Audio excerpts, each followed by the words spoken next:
Hello everyone, welcome to Houlihan Chats. I'm chatting today with Amy Ewbank. Hello everyone. What a delightful lady. And now I've got some questions for you. Yes. Now this is an experimental piece, so let's see how we get on, shall we? Yes. You're a mum, how's that? Hard work. Yeah? Yes. New mum, hard work, trying to balance theatre life and baby and marriage and all of those things. Harder work, I think, than people like to tell you before you have your baby. I think we're sold a slightly untrue version of parenthood. Yeah, really? Yeah. Why? Where do you think that comes from? Magazines, blogs, so there's a lot of better blogs now which are coming out which are the realities of parenting, particularly motherhood, but I think there's this idea that you have this kind of perfect, once you get the baby you've got the setup, and but actually it's a bit like firefighting a lot of the time. It's lovely and wonderful and I love my son Natch, but it's just trying to do that at the same time as do anything to do with theatre, so any writing, you do it for an hour and then the baby wakes up and then so actually it's tricky, and monetizing any work in theatre is very, very difficult. Do you think it's more difficult in London, in the cities, than in the...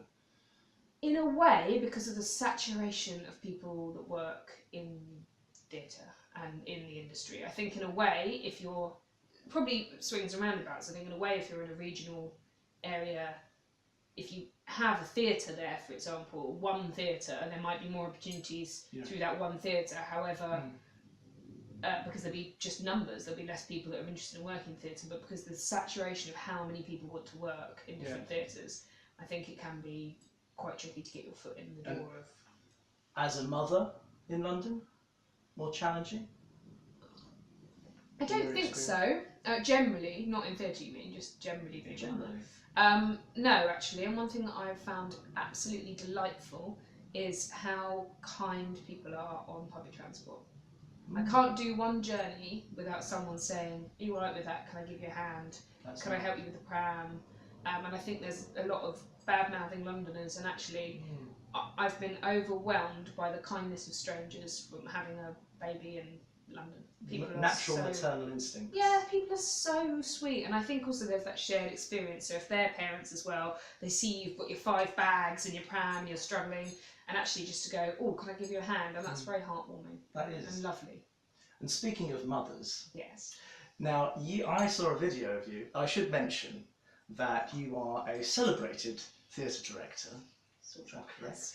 And I saw some interviews with you online. Yes. One of which you mentioned your mother as an inspiration to you. Yes. With the ethos, go for it. Yeah. Can you explain a little more where that inspiration came from and where that's leading you? Yeah, so I'm very lucky in that both of my parents are incredibly supportive of my career, incredibly supportive of the very difficult financially path that it is to choose.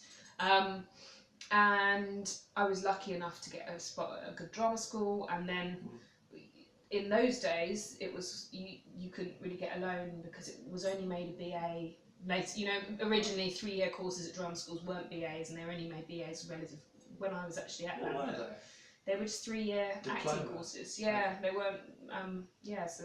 So I got by through them helping me out, and that's why in a way theatre is quite tricksy, because it is a bit of a playground for the privileged in that sense, and I'm aware that I am kind of in that bracket. Do you feel that that's changed over the years? Do you feel that inequality of education has changed? I mean, I know that a lot of the drama schools have become more academic. There's your baby. She's a working mum, everyone. I can hear him. Oh, bless him. But do you? Because I know that a lot of these courses have been regularised as educational institutions now, like with like they're more theoretical than practical in some ways. Yeah. By the sense of it. But do you feel that there's been a shift in the actors that you've seen? Not really. I mean, if anything, I see very few working class actors. I think if anything, there's been a shift, the other way. It's very unlikely that whether you're working with, directing, acting with. When I was acting, it seems to me you see very few working class actors that have come from that background. I mean, there are mostly very middle class, predominantly white middle class. So that's tricky. And why do you think that is? Why do you think that shift has continued in that direction? Because of funding, because of the stories being told in television and in theatre, and the stories are very middle class stories. And I'm fully aware that I'm saying that as a white middle class woman, so I'm also in a way part of that. But I think until you highlight it, until someone else highlights it to you in a certain extent, it's really easy to ignore those things when you're one of the ones that it favours. Yes. In the same way that as a man it's easy to ignore sexism, as a white person it's easy to ignore racism. There are certain things it's easy to ignore. It doesn't affect you. It doesn't exactly. You, And so actually it's more of an inconvenience really to think about those things, but when you do start thinking about it, you think, oh blimey, okay, we're in a quite tricky situation here, because we're telling the same stories again and again and again about a specific type of person. Yes. And you see that you put any drama on. They're nearly all. I mean, there's a handful of things that are different representations, but you put a lot of dramas on, and there's a very similar style and themes. It is interesting. I get quite irritated now with, the most respected institutions like the BBC and things like that, because there's so much of a focus, as you say, in writing and in programming on the past and on obscure parts of the past, like what it was like for aristocrats in the sort of 19th century, and what it was like for the Raj rulers. There's that film that's come out. And I believe it's written by Julian Fellows, who wrote Downton Abbey. And obviously I think there is a strange connection, because he's a lord. He's voted against child welfare benefits, so I'm curious where this comes from in terms of the programming and in terms of the writing. And I assume that their argument would be, but this is what the figures show that people want. People like a spectacle and stuff, particularly in a difficult situation. So I'm wondering what your answer to that would be. I think it's being brave. I think it's them taking more chances where they can. Easier said than done, because they want the ratings. But I don't think there's any reason why you wouldn't get the ratings with those alternative stories. But it's just, trying to break the mold and trying to do something different. Yes. I think that's key, and I think that's key for a lot of artistic work, to go, right, okay, what can I do that's going to challenge an equilibrium here? But that requires a lot of bravery, and that requires a lot of dedication, and potentially upsetting people, which is, can be difficult. Risking money. Yeah, exactly. So, you were an actor. Yes, I was. What is this? Okay, so this is a picture we're looking at now of... I shan't show it because it's explicit. It's an explicit picture of a show that I did in repertory theatre. And as is the way in many parts for women, I was in underwear. And there's a lot of... Most of the plays I've done, I've either been in underwear or in swimming costume or something of that ilk. Which was one of the reasons, in fact, why I left acting. Because it is continually... The typecasting of women is very tough and a real challenge. And actually, don't get me wrong, I had an amazing time when I was doing that job. However, I just found that again and again I was either playing the wife or the mother or the prostitute or the whatever it might have been. I didn't have a story in my own right, and often, very invariably, I was underclothed, which I think is a very common female problem. Sounds like Keswick got an eye for it. They did. That was actually what the Butler saw, which was a brilliant production, directed by a lovely Ian Forrest, which was awesome. But I think it does get to a point where that is obviously an isolated production, which was great, but I think when you get the context of those sorts of roles again and again and again, it's a pattern, and you have a choice about whether you're happy with that, and that's totally cool if you are, but for me, I got a bit tired of those sorts of roles for women, so I decided to start my theatre company and start writing different sorts of stories where women were the protagonist and women had their own stories that may or may not involve them in their underwear. Yes. Now it's interesting because what the Butler saw, when you mentioned in your interview there that it's from the 60s, it's very carry-on of that form of humour. But do you feel that since that time and since you've become a director, the arts have changed that much, or I think that is different in the sense of in that production, in fact, we also had a boy with his bum out, and very farcical. So everyone's happy. Yeah, exactly. Everyone's happy in terms of the nakedness factor. But yeah, I think it's become much less obvious, and I think that's in a way the way that sexism has become much less obvious, I think, in our society anyway. In the 70s it was like, let's fight back, whereas now there's this drip effect that actually there's this veneer of equality, whereas I don't personally believe that that's accurate at all. I don't think there is equality across the sexes, and so I think a lot of the roles, for example, written for women in theatre and in TV might be on the surface feel as though they have they're a lead role, but then you think about it and what's happening to that woman. Well, she's raped in the first scene, or there's her storyline is that she's a jealous wife, and these stereotypes are perpetrated again and again. And when you really sit back and analyse the stories that we're being told again and again and again, it's quite shocking. And there has been some quite interesting research in terms of the numbers of the sorts of roles that women are in. So on the surface it feels like there has been a shift, but actually, particularly when it comes to sexual violence, it verges on titillating, I think, in some fantasy. And actually quite dangerous. I think that's very interesting. I know that Tandy Newton, in a recent interview, said that she is tired of playing roles which are women being racially abused, or things to do with her colour or her gender. I can't even imagine what that must be like, because that must just be another level. That must be so difficult to be constantly cast in those roles where there's a certain story being told about you just because of the colour of your skin. I think that is the interesting thing about. I think that's the interesting thing about Brexit, actually, is that it's brought to the surface things that were there previously, but like you say, over years, I think they haven't really been addressed in a thorough enough way, and they've still remained there. But I think Brexit has, if anything, been a catalyst to allow us to see things that have never really gone away. Yeah, there's a latency about it, I think, and there's been certain views and behaviours, and I think that's why a lot of very left-wing would-be liberal-minded people have been very shocked, because I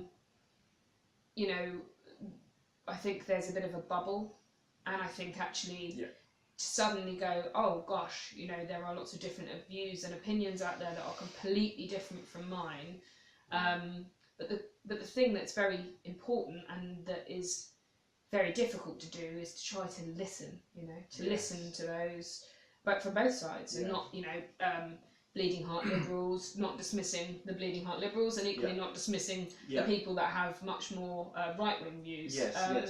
But that's really, really hard, and that really requires that's a real challenge, I think, and quite, I'm sort of wilting at the thought of it, because in all honesty, that's really difficult, because it's so much easier just to go, those people.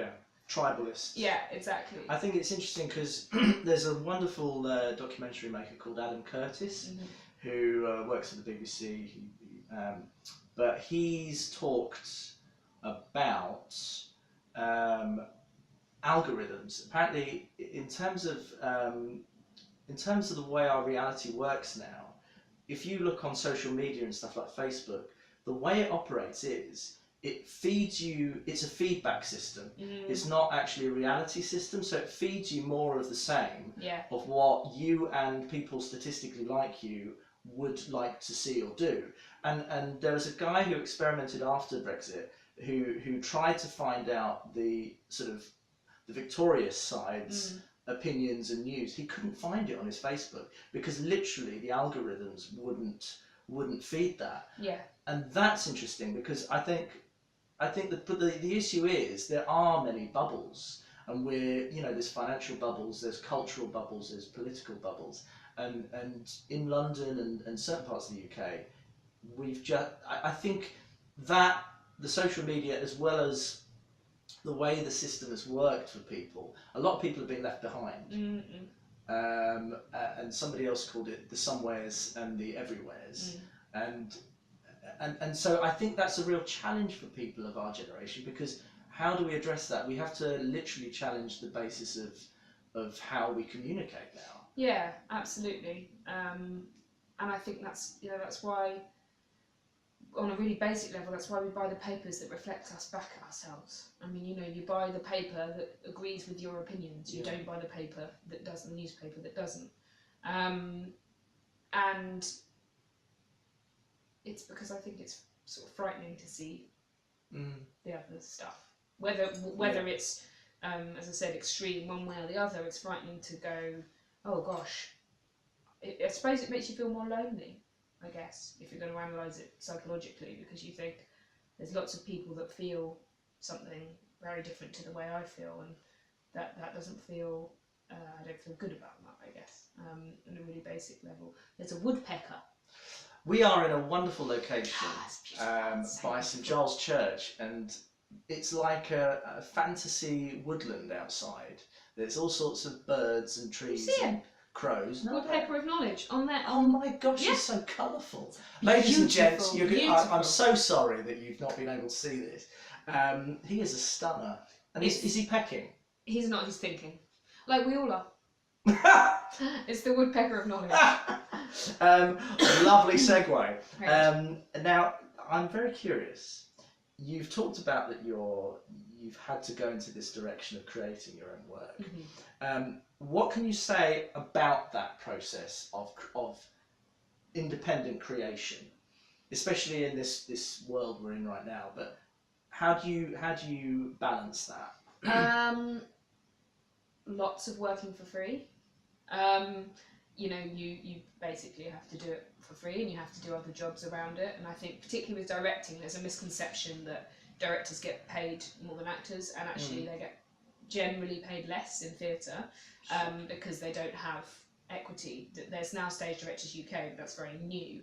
And so all of the prep work that you do for months or years before a production is completely unpaid. So even if you get paid for the 3 weeks of work, you have done so much work before. But I think what's so lovely about creating that kind of work is that it's yours, and it took me back when I started doing it to my love of theatre that I had when I was a kid, which I think you can lose when you're working for other people. In the sense that you might be, I spent a lot of time sat there thinking, oh, I'd love to try this, I'd love to try that, but as an actor, unless you're a name, you are at the bottom of the pile in terms of status. So actually, to be the one to speak up and say, oh, I'd like to do this, you have to be with a director that you really trust to be able to be brave enough to kind of ask if you can try something. And so creating your own work is, I would say to anyone that is feeling a bit disillusioned, or is feeling a bit like, oh, how my agent isn't calling, or just taking control back, because there's so little control for people in the industry.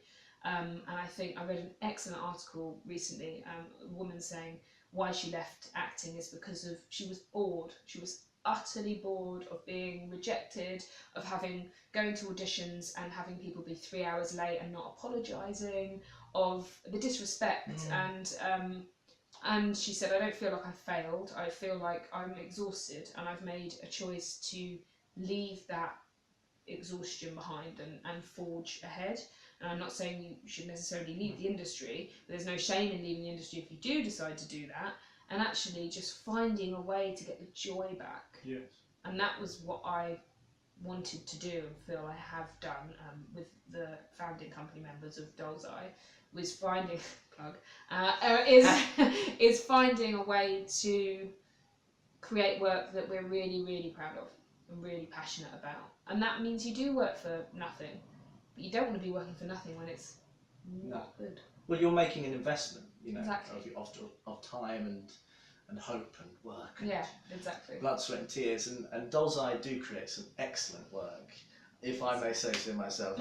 I've witnessed them firsthand.